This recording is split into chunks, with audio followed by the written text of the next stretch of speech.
बगा फैक्ट्स के मोअज़्ज़िज़ नाज़रीन अस्सलाम वालेकुम। पीडीएम का एक सबसे बड़ा मसला ये है कि ये वक्त से पहले ही मिठाई खा लेते हैं और फिर जब असल खबर सामने आती है तो इनको अपने घलक के अंदर उंगली मार के मिठाई वापस निकालनी पड़ती है, क्योंकि फिर इनके जो लहजे हैं, इनके जो हलक हैं, उनके अंदर इतनी कड़वाहट भर जाती है कि फिर इनको मिठाई भी हजम नहीं होती है। और यही काम अब पीडीएम के साथ, शहबाज शरीफ के साथ, हमजा के साथ और मरियम बीबी के साथ दोबारा हुआ है। ये बड़े खुश थे, ये बड़े फख्र से खड़े हो गए थे कि जी हम अब किसी सूरत नहीं हारेंगे, हम हर किसी सूरत नहीं शिकस्त खा सकते हैं। चीफ जस्टिस को ये धमकियां देते रहे, चीफ जस्टिस को ये कहते रहे कि जी हम किसी सूरत चीफ जस्टिस का हुक्म नहीं मानेंगे, हम किसी सूरत इलेक्शन नहीं करवाएंगे। और ये सब कुछ करने के बाद फिर सूरत हाल ये बनी कि शहबाज शरीफ को कामयाबी से वोट ऑफ कॉन्फिडेंस लेना पड़ा और उसने वो वोट ऑफ कॉन्फिडेंस लिया। मगर इसके बावजूद इनको ये मिठाई हजम नहीं होने वाली है, क्योंकि मरियम औरंगजेब ने बड़े झूठ बोले थे और वो सारे झूठ अब बीच चौराहे फूट चुके हैं। और उन झूठों के पोल खुलने के बाद अब नून लीग की जो मरकजी क़यादत है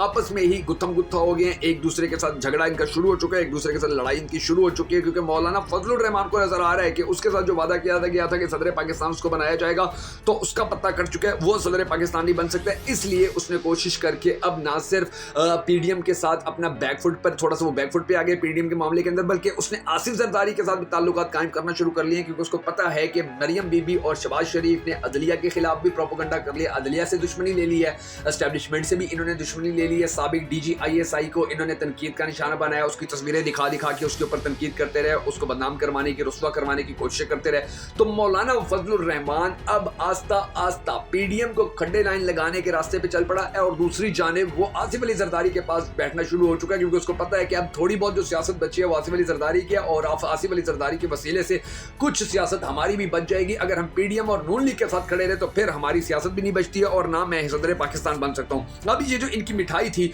जो इन्होंने खाना शुरू कर दी थी और फिर इन्होंने हलक के अंदर उंगली मार के वो मिठाई वापस निकाली है, अब इसकी जो वजह है वो बड़ी दिलचस्प है जो सामने आई। और आज की इस वीडियो के अंदर हम आपको बताएंगे कि मरियम औरंगजेब के जो झूठ पकड़े गए तो किस तरह इसकी चीखें निकल रही हैं और किस तरह मरियम नवाज शरीफ ने इसको झाड़ पिलाई है कि तुम इतने झूठ क्यों बोल रही हो, कि वो झूठ फिर सच हो जाते हैं, वो झूठ पकड़े जाते हैं और फिर उनकी सच्चाई कौम के सामने आ जाती है और हमारी पार्टी मजीद बदनाम हो जाती है। ये जो सारी सिचुएशन बनी हुई है, ये जो गेम बनी हुई है, ये बड़ी दिलचस्प है जो आज की इस वीडियो के अंदर हम आपको सुनाने जा रहे हैं और इसकी तफसीलात हम आपको बताने जा रहे हैं। मगर उससे पहले हम सबको अल्लाह तबारक व तआला के हुजूर हमेशा की तरह गिड़गिड़ा कर ये दुआ करनी है कि ए हमारे परवरदिगार, हमारे हालात के ऊपर रहम कर, पाकिस्तान की सरजमीन के ऊपर रहम कर, पाकिस्तान के लोगों के ऊपर रहम कर, पाकिस्तान के ऊपर जो टोला मुसल्लत है जिसने पाकिस्तान को डिफॉल्ट होने के इंतहाई करीब पहुंचा दिया है, इससे पाकिस्तानियों की जान छुड़वा, इमरान खान को पाकिस्तान का अगला वजीर आजम बना ताकि पाकिस्तान के हालात ठीक हो सकें, बेहतर हो सकें, पाकिस्तान दुनिया के उन ममालिक के सफ में खड़ा हो सके जो तरक्की याफ्ता है या जो तरक्की की राह पे गामजन है। अगर आप भी इमरान खान के दोबारा वजीर आजम बनने के लिए होने वाली इस दुआ के अंदर शामिल होना चाहें तो कमेंट सेक्शन के अंदर हमेशा की तरह आमीन जरूर लिख दीजिएगा।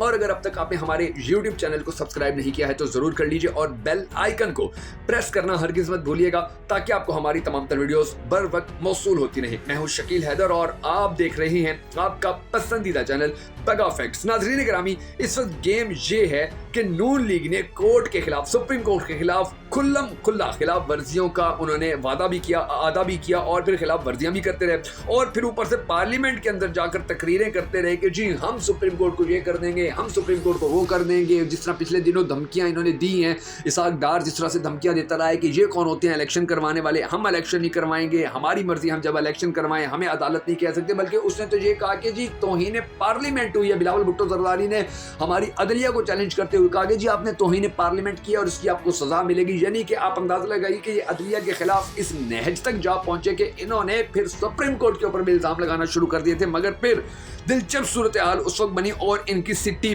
उस वक्त गुम हुई कि जब मरियम औरंगजेब के सारे ये झूठ पकड़े गए और वो ये कहती रही कि जी हमें तो वोट ऑफ कॉन्फिडेंस लेने की जरूरत ही पेश नहीं आती है, हमें तो वोट ऑफ कॉन्फिडेंस लेना ही नहीं है, हमारे पास तो अक्सरियत है। लेकिन फिर हालात ने इसके इस झूठ को पूरी पाकिस्तानी कौम के सामने उस वक्त नंगा किया कि जब शहबाज शरीफ ने मजबूर होकर वोट ऑफ कॉन्फिडेंस लिया और उसको पता चल गया कि जी वोट ऑफ कॉन्फिडेंस लेना मेरे लिए बड़ा जरूरी हो गया, क्योंकि अब इनके हाथों के तोते उड़ चुके हैं, अब इनको समझ में नहीं आ रही है कि ये क्या करें। और अगर ये वोट ऑफ कॉन्फिडेंस लेके भी कामयाब नहीं होते तो फिर आप यकीन जानिए कि नून लीग का जो सबसे बड़ा सवाल था वो शुरू हो चुका है और नून लीग के पल्ले अब कुछ भी नहीं रहा है। अब जो सिचुएशन बनी हुई है वो सिचुएशन नाजरीन ये है कि ये एक जानिब सुप्रीम कोर्ट को धमकियां देते थे और दूसरी ही जानिब फिर ये मज़ाकरात के लिए टेबल के ऊपर भी बैठ गए हैं, क्योंकि इनको पता है कि असल मुद्दा वो है कि जो इन्होंने गलती करनी थी वो की है, और वो ये है कि 14 मई को सुप्रीम कोर्ट ने कहा था हर सूरत इलेक्शन करवाओ। इन्होंने इलेक्शन नहीं करवाए हैं, तौहीन अदालत हो चुकी है, वज़ीर आज़म के ऊपर तौहीन अदालत लगेगी, ये ना अहल हो जाएगा।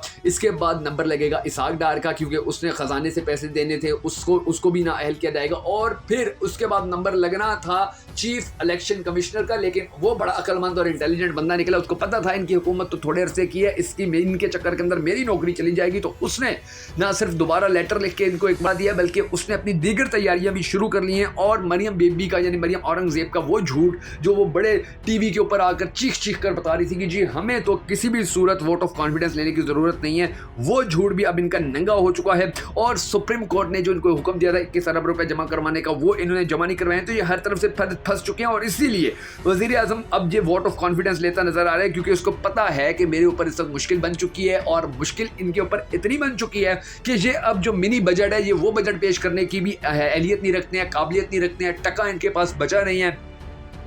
करप्शन कर करके इन्होंने पाकिस्तान का खजाना खाली कर दिया। इसहाक डार जिसको ये बड़ा तजर्बाकार कहा करते थे, वो पाकिस्तान आया तो उसने पाकिस्तानी खजाने के साथ इतना बुरा सलूक किया है कि आज पाकिस्तानी खजाने से ये 21 अरब रुपए भी नहीं निकाल सकते हैं कि जी इलेक्शन करवाने के लिए 21 अरब की ज़रूरत है, तो ये वो 21 अरब निकालने की भी अहलियत नहीं रख सक रहे हैं, काबिलियत नहीं रख सक रहे हैं, क्योंकि उनको पता है कि इन्होंने पाकिस्तान चलाने के लिए जितना सर तोड़ कर मेहनत करनी थी, कोशिश करनी थी, जोर लगाना था, एस्टेब्लिशमेंट से मदद लेनी थी, बैंकों से मदद लेनी थी, आलमी मालियाती इदारों से मदद लेनी थी, कर्जे लेने थे, भीख मांगनी थी, जिस सियासी जमातों को अपने साथ खड़ा करना था, पाकिस्तानी अवाम के ऊपर तारीख का सबसे ज्यादा टैक्स लगाना था, पाकिस्तान के अंदर महंगाई अरूज पर पहुंचानी थी, पेट्रोल, डीजल, ऑयल, हर चीज महंगी करके इन्होंने देख ली है, सारे रास्तों पर चलकर इन्होंने देख लिया, सारे ऑप्शन इस्तेमाल करके इन्होंने देख लिए हैं, लेकिन इनको कहीं से भी कामयाबी नहीं मिली है। और अब ये इस नतीजे पर पहुंचे हैं कि इनके हाथ खड़े हो चुके हैं और इनको बड़ी अच्छी तरह समझ में आ चुका है कि जी पाकिस्तान को चलाना हमारे बस में नहीं रहा है, क्योंकि पाकिस्तानी अवाम इनके साथ नहीं खड़ी है। अब आप सोचें, जैसे इमरान खान कहता था कि जी पाकिस्तान के अंदर डैम बनाने हैं तो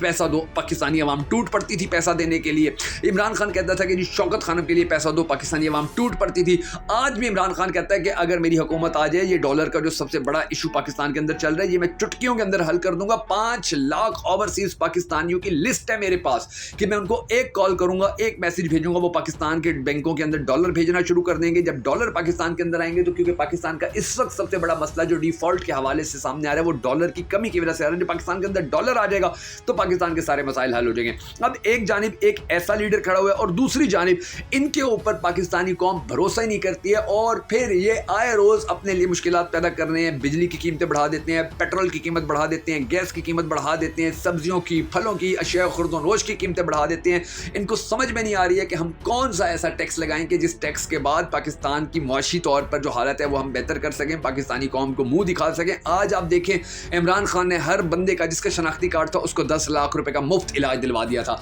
इन लोगों ने वो बड़ा फखरिया ना सिर्फ उसको बंद कर दिया, बल्कि अब हालात ये हैं कि जो महंगी अद्वियात थी वो गरीब लोगों के बस से बाहर हो चुकी हैं। अब सूरत हाल ये है कि लोग अपना इलाज करवाने की भी सख्त हिम्मत ताकत नहीं रखते हैं, औकत नहीं रखते हैं, क्योंकि उनके पास पैसे नहीं बचे हैं। उनके बिजली के बिल इतने ज़्यादा आ रहे हैं, गैसों के बिल इतने ज़्यादा आ रहे हैं, उनके पेट्रोल इतने महंगे हो गए हैं, तो इनके पास अब पाकिस्तानी कौम को देने के लिए कुछ नहीं है। और पाकिस्तानी कौम के पास इनको देने के लिए सिर्फ बद्दुआएं हैं, सिर्फ गालियां हैं, और वोट की वो पर्ची है कि जिसके बारे में उन्होंने फैसला कर लिया है कि ये वोट की पर्ची अगर हम इस्तेमाल करेंगे तो सिर्फ और सिर्फ इमरान खान के हक में करेंगे, अगर हम वोट देंगे तो सिर्फ और सिर्फ इमरान खान को देंगे। और यही चीज इनके लिए बड़ी परेशानी का सबब बनी हुई है, बड़ी टेंशन का सबब बनी हुई है। अब इन्हें समझ में नहीं आ रहा है कि हम क्या करें। मौलाना फजलुर रहमान इनसे हाथ छुड़वाना शुरू हो गया। बिलावल भुट्टो के बाप ने बिलावल को वजीर आजम बनाने के लिए तैयारियां मुकम्मल कर ली हैं, एस्टेब्लिशमेंट के साथ बैठ के कर रहा है, खुफिया मुलाकातें कर रहा है, और उसकी ये कोशिश है कि किसी न किसी तरह शहबाज शरीफ ना अहल हो जाए, और शहबाज शरीफ की ना अहली के फौरन बाद